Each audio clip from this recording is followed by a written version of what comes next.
O mundo voltou a ser instável, a geopolítica voltou a ditar o rumo. Trump segue como fator de tensão global. A imprensa vive um dos momentos mais desafiadores da sua história. E a Bolsa reage não apenas a números, mas a discursos, guerras e Trump. Para entender esse cenário sem ruídos e sem simplificações, o convidado de hoje é alguém que conhece poder, imprensa e bastidores como poucos. Carlos Eduardo Lins da Silva construiu sua trajetória passando por todas as funções da Folha de São Paulo, foi correspondente em Washington e ombudsman do jornal. Hoje, a conversa cruza geopolítica, Trump, imprensa e o mercado, o mundo real, onde decisões políticas mexem com a economia, a bolsa e o bolso das pessoas. A gente começa essa conversa assim que o César rodar a vinheta.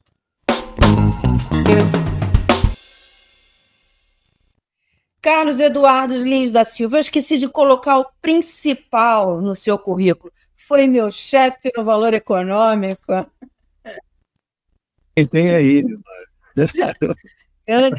Eu costumo dizer, eu tive grande sorte de ter sido treinada por grandes jornalistas e dei muito trabalho a Carlos Eduardo. Nada, colegas excelentes, e para mim é um prazer poder rever você. Muito obrigada, viu, por ter aceitado aqui nosso convite. A gente queria começar a conversar, Evandro Ebro, que a gente estava acertando aqui o roteiro para essa nossa conversa aqui nos bastidores, e eu queria começar sobre o bolso. O Evandro falou, tá maluca, vamos começar com Minneapolis, e eu concordo com ele, vamos começar com Minneapolis. Você fez um artigo excelente no Poder 360. Trump, Minneapolis virou um problema grande para Trump? Sim, sem dúvida. Eu acho que as coisas que estão acontecendo em Minneapolis são realmente uma página que começa a se virar nesse segundo do presidente Trump. Ele vinha fazendo durante um ano tudo que lhe vinha à cabeça de forma a mais agressiva possível, e parecia, e ainda parece, que é um sistema de pesos e contrapesos, freios da democracia americana, ele estava falhando. O sistema não estava conseguindo, de alguma forma, precar o ímpeto agressivo, truculento e ditatorial do presidente Trump. No entanto, Minneapolis, principalmente após a morte de 2 cidadãos americanos brancos em praça pública, em que foram realmente execuções, não há a menor dúvida do que aconteceu, isso começou a fazer com que até entre os próprios republicanos, que vêm seguindo o presidente Trump com a maior fidelidade, começassem a questionar se ele não está passando dos limites e a tentar colocar algum tipo de moderação nas atitudes dele e nas decisões do seu governo. Obrigado por estar aqui conosco. A gente está vendo aí Trump em muitas frentes, o que ele tem feito mundo afora, o que foi feito na Venezuela, essa semana que passou agora nas Nações Unidas, enfim. E ele protagonizando essas cenas lamentáveis que a gente tem visto dentro dos Estados Unidos, protagonizando é o chefe de um Estado que está, como você citou no artigo, administra um país que distribui das cenas que lembra das mais terríveis ditaduras, como essa atuação do ICE em Minneapolis. E eu te pergunto se a principal reação, oposição a tudo que o Trump faz, está no interior, está nos Estados Unidos. É a sociedade americana, é lá que ele vai encontrar, é lá que ele pode mudar esse proceder dele?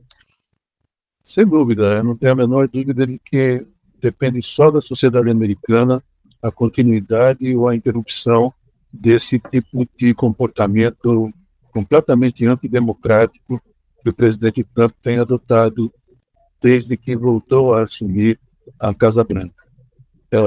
Infelizmente, os americanos não fizeram, principalmente nesse segundo mandato, uma barragem tão importante quanto fizeram no primeiro mandato. E eu cito especialmente os empresários. no primeiro mandato, os empresários, em especial os da tecnologia, eles conseguiram, de alguma forma, aplicar o presidente Trump.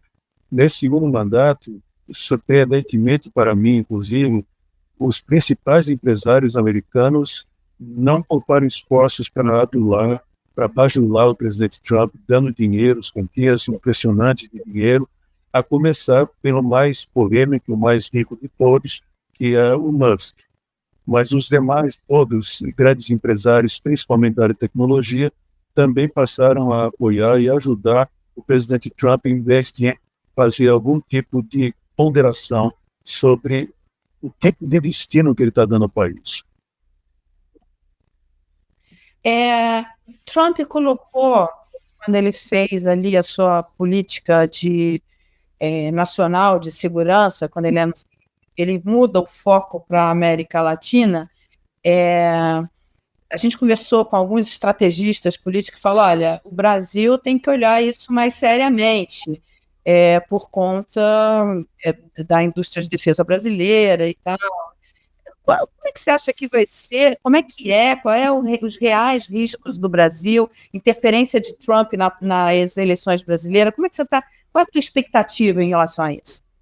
Eu acho que ele vai tentar interferir, sim, porque é da natureza dele interferir em tudo e tentar fazer com que as coisas se amoldem aos seus desejos.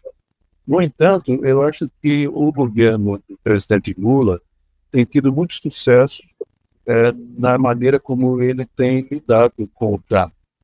Inclusive, ainda hoje eu vi um artigo no G0, que é o portal do Ryan Brenner, e eles comparavam o que acontece nos dois vizinhos dos Estados Unidos, o Canadá e o México, e mostravam que o primeiro-ministro do Canadá, o Mark Carney, ele resolveu partir por uma linha de enfrentamento com o Trump, e o artigo cita o presidente Lula como uma situação de sucesso ao fazer o mesmo tipo de coisa.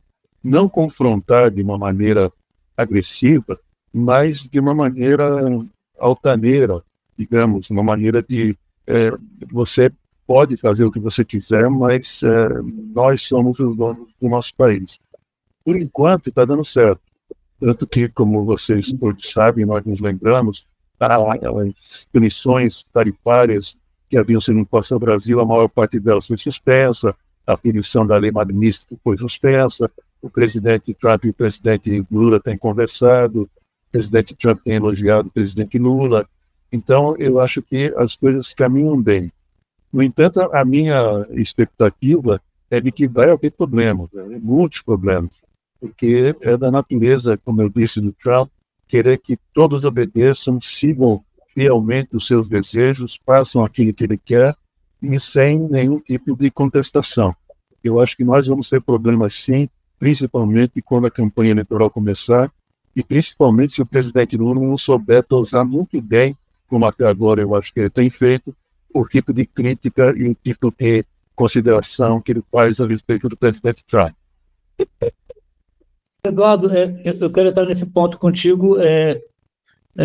Como pode se dar essa interferência política do Trump aqui? A gente viu que eles se falaram essa semana, a gente soube depois da conversa que se falaram, foi positivo o desempenho do presidente brasileiro ali na conversa com ele, quando tratou do Conselho de Paz, ele citou a Palestina, que entre, marcaram a conversa que Trump convidou para ir a Washington e tal, e sempre a gente ouve isso, desse receio de que é muito difícil que o Trump, de alguma maneira, não interfira ou dentro do bedelho dele aqui na eleição. Como é que, por enquanto, o Lula tem se dado bem? O que a gente lê, são gradações da inserção do Trump na eleição brasileira. Ele pode vir até falar, eu tenho que ver o melhor, ou não, vir e apoiar um candidato opositor ao Lula. Ou, surpreendentemente, virar e falar, eu sou amigo do presidente e gostaria de vê-lo reeleito, talvez da hipótese menos possível. Do que você lê, do que você acompanha, como é que poderia se dar essa intervenção do Trump na eleição? Eu acho que da maneira, por exemplo, como ele já interveio na eleição argentina, não a eleição entre parlamentares, que foi decisiva para o Milei, dando dinheiro às vésperas da eleição, oferecendo dinheiro dependendo do resultado das eleições, que é uma interferência bastante ostensiva e bastante pouco usual nas relações internacionais. Pode ser, e isso vai acontecer, acho que quase que com certeza por palavras, assim, de discursos dele, pode ser uma coisa mais radical, como foi em Honduras, em que ele acabou dando perdão a um ex-presidente do país que havia sido condenado por tráfico de drogas e estava preso nos Estados Unidos. Agora, o importante é a gente não esquecer o que ocorreu com o Bolsonaro. A impressão que se tinha, a maioria dos brasileiros tinha, eu mesmo, é de que o Trump e o Bolsonaro tinham algum tipo de relação especial. Só que eu acho que a única relação especial que o Trump tem é consigo mesmo.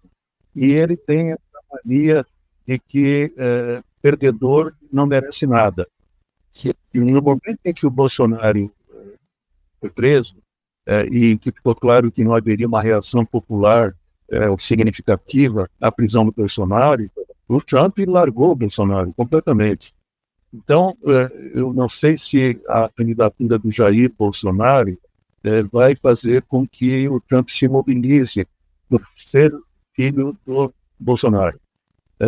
Eu acho mais provável que essas intervenções, essas interferências se deem, por exemplo, por meio de empresários como Musk, que tem interesses no Brasil. A empresa dele é muito importante para o Brasil na área de comunicações. E o Musk tem grandes investimentos aqui.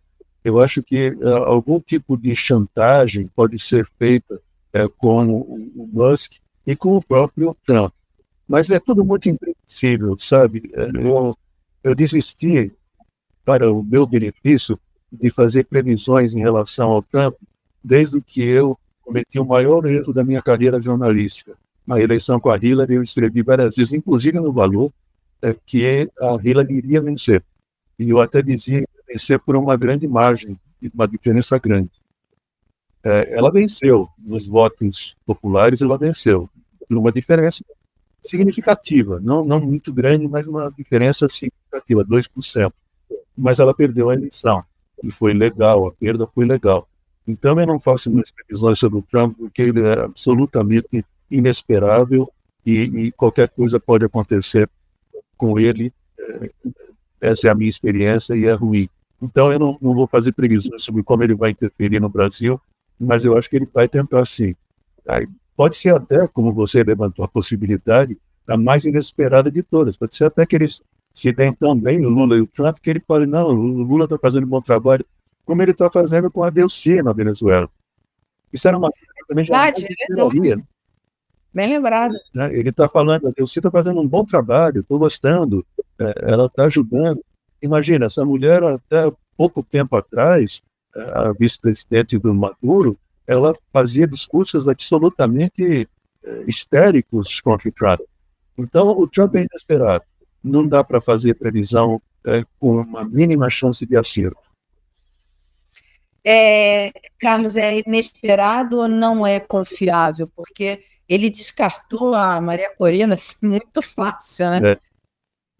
Ele não é confiável. Meu Deus, eu acho que quem confia nele está perdido, como já se provou várias vezes.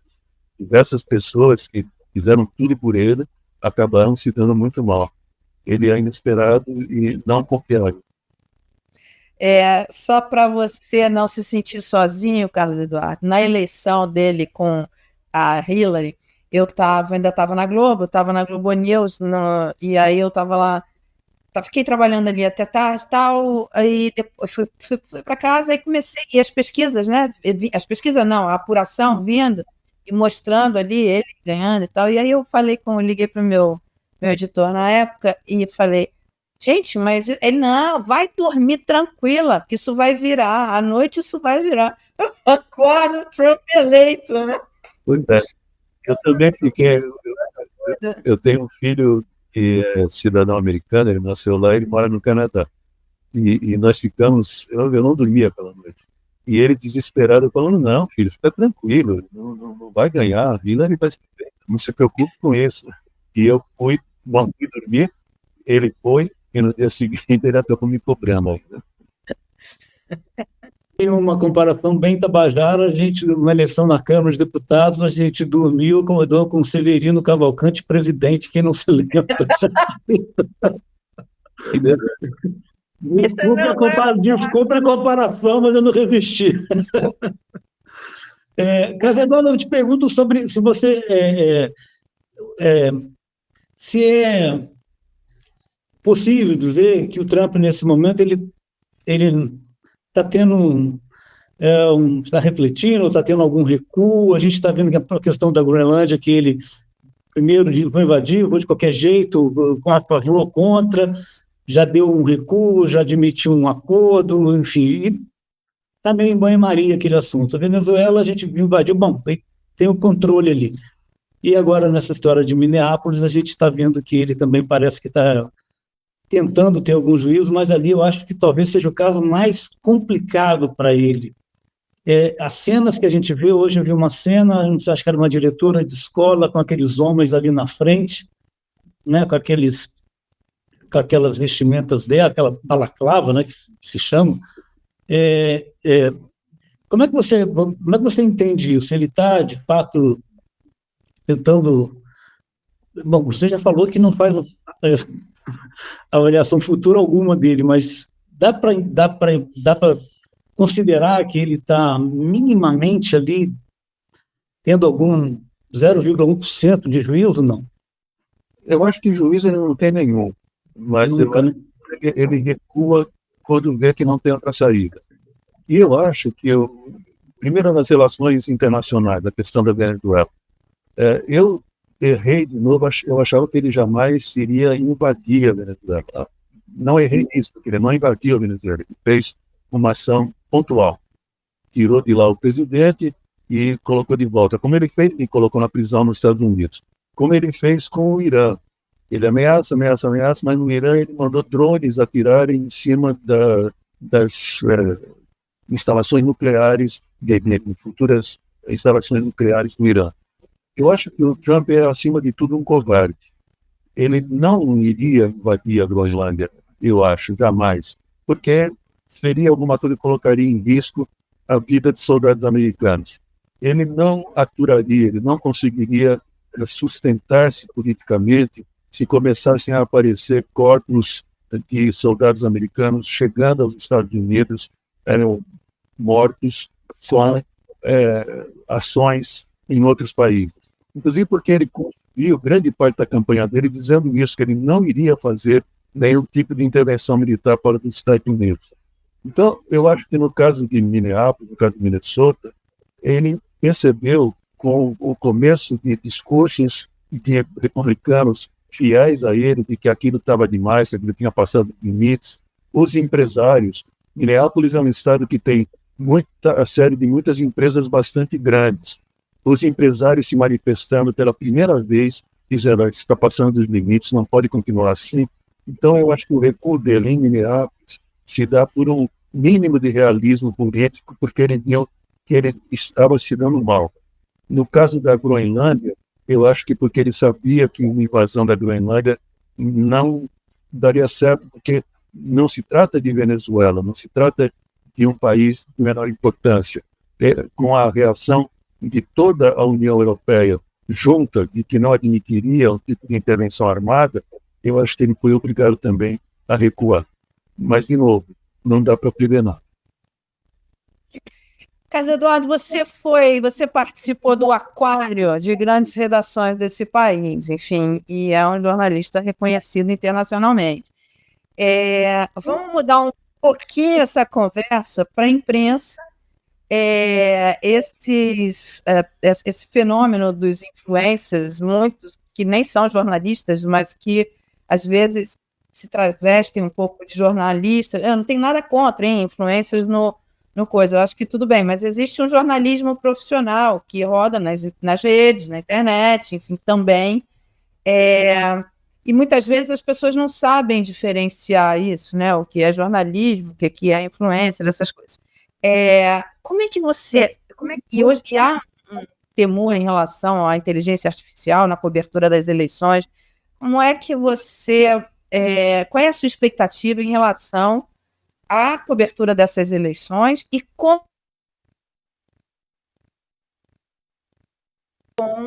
a mídia digital? Mara, a gente sabe que o jornalismo vai muito mal há muito tempo.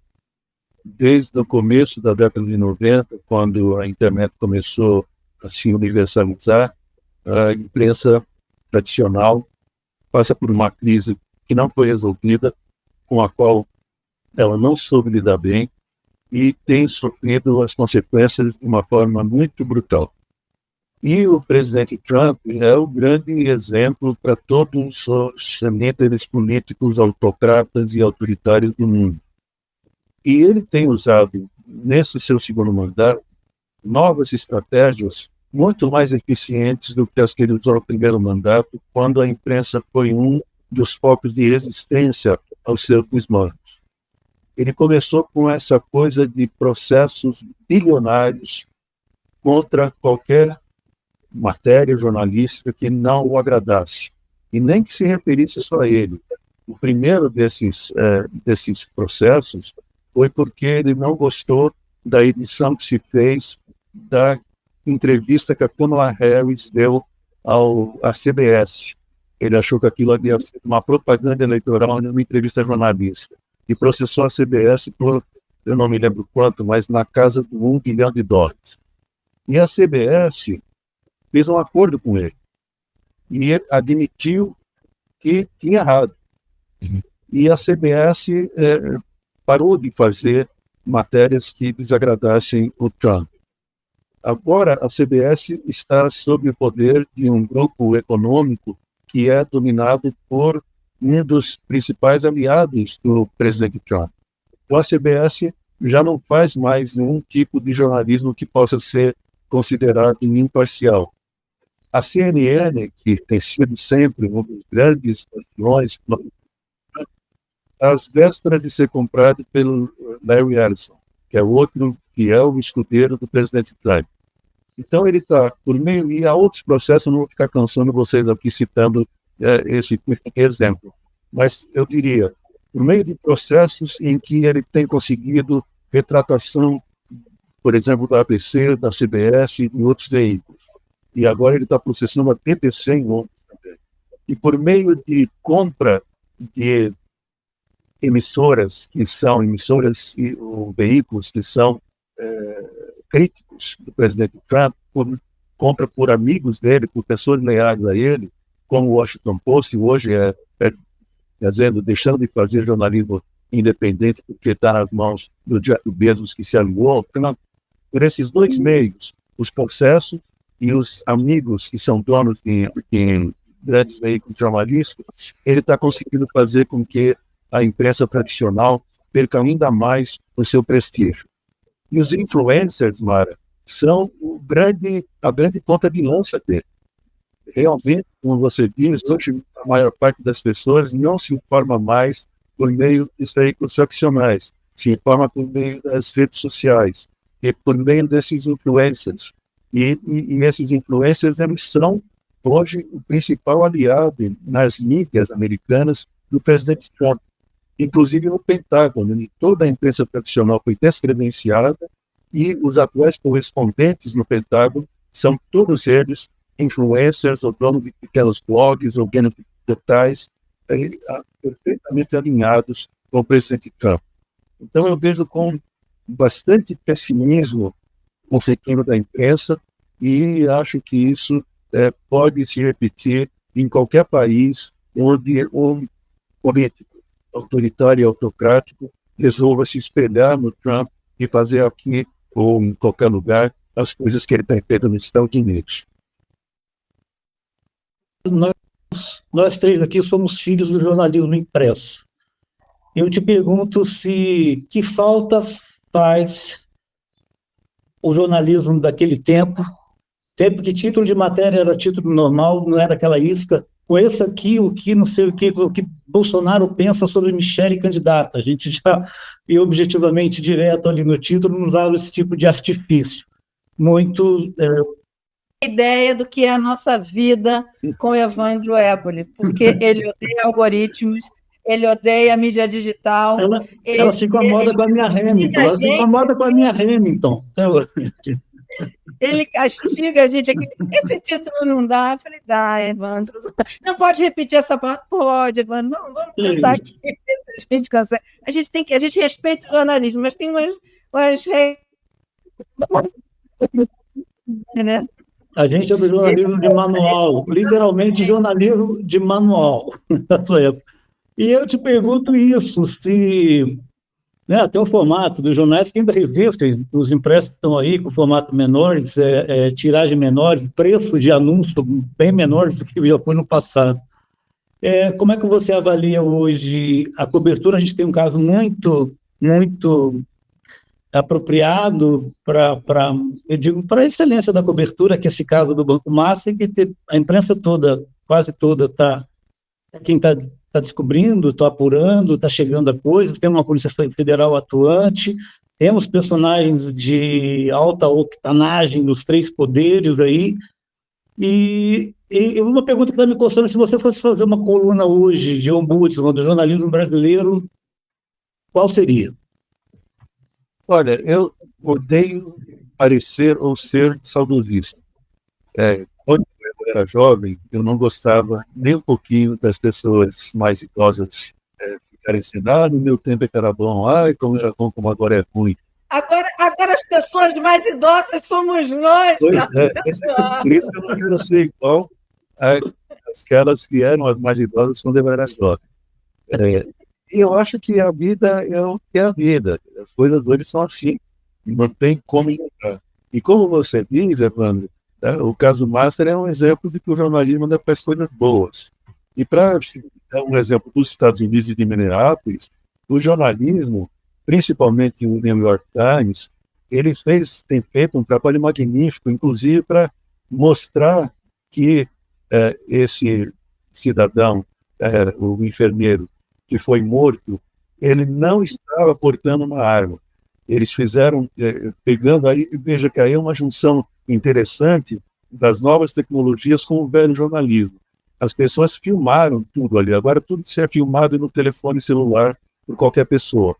O New York Times pegou esses vídeos que foram feitos e ordenou esses vídeos de uma tal forma que ele reconstituiu todos os movimentos que resultaram no assassinato, na execução dessa pessoa.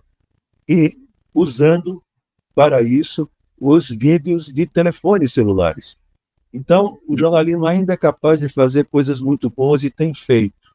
Mas eu acho que a gente não pode ignorar que o jornalismo tradicional passa um momento difícil, de apequenamento, e que quanto mais ele resistir em ficar se prendendo apenas às coisas que se faziam quando ele jornalismo tradicional, era o grande orientador da opinião pública, se ele continuar se prendendo àquelas práticas, ele vai perder ainda mais audiência. Então, eu acho que essa união entre a tecnologia e o jornalismo, que não precisa ser no papel, eu continuo assinando o jornal no papel, mas eu leio tangencialmente o jornal no papel, mais por curiosidade, porque algumas vezes me escapam coisas na versão eletrônica. Não precisa ser no papel. O New York Times hoje tem uma circulação que ele nunca teve na história. E é um jornal lucrativo, é o único jornal da grande imprensa que é lucrativo. E ele usa muito bem as ferramentas digitais. Então, eu acho que não precisa ser no papel, embora eu goste do papel. Mas o jornalismo, com os seus princípios tradicionais, ele ainda pode ajudar muito, desde que não fique preso também apenas às suas práticas do passado. Tem que fazer do jeito que tem que se fazer hoje em dia para poder atingir o público, principalmente o público mais jovem. Eu assino todos os jornais, inclusive estrangeiros, mas tudo eletrônico, não assino mais papel. E uma coisa que eu gosto muito é que antigamente eu trabalhava na Gazeta Mercantil, com Molina, depois no Valor, com a Vera e Célia, enfim. E com Molina na Gazeta Mercantil, eu aprendi a ler Financial Times, The Economist, tal, só que era muito caro comprar aquilo, não tinha a menor condição de fazer uma assinatura do Financial Times. Hoje eu tenho uma assinatura do Financial Times porque ficou muito mais barato. E eu lembro que eu roubava, eu ia na sala da Molina e pegava os que ele já tinha lido, e ela pegava os jornais para ler, porque eu não tinha grana para comprar. A assinatura era muito cara. Hoje não, hoje a gente consegue fazer uma assinatura do Financial Times e tem acesso ao jornal e lê o jornal no tablet ou no computador, ou mesmo no celular. Você sabe que você falando do Washington Post, né? É uma das cenas do jornalismo atualmente que mais me dói, porque o Washington Post, eu sempre tive grande admiração pela Kate Graham e o trabalho que ela fez lá no Washington Post, que dá aquele salto com o caso Watergate. Eu fico pensando, eu falei, nossa, se ela tivesse viva hoje, ela estaria aos prantos, acabada, né? Porque ver a trajetória, a história desse jornal e ver, enfim, para onde está indo é muito triste mesmo. É muito triste. De tiazinha, de pessoa idosa que sou. Agora, você citou aí os jornais e a revista ingleses, né, Economist e Financial Times, e eles continuam sendo bons jornais. Apesar do Financial Times, eu fiquei com muitas suspeitas de que ele deixaria de ser um bom jornal quando ele foi comprado por uma empresa japonesa. Mas não, ele continua sendo um grande jornal, muito independente, muito crítico, a Economist mais ainda, e os jornais ingleses, esses veículos ingleses, eles estão tendo uma penetração muito grande nos Estados Unidos. Então, de alguma forma, a falta que o Washington Post e outros veículos, Los Angeles Times, os outros veículos que caíram nas mãos do trumpismo, a falta que eles fazem está sendo um pouco suprida pela presença cada vez maior do Financial Times e do Economist e do Guardian também, que, embora em menor escala, também tem tido um boom de assinaturas nos Estados Unidos e em outros países.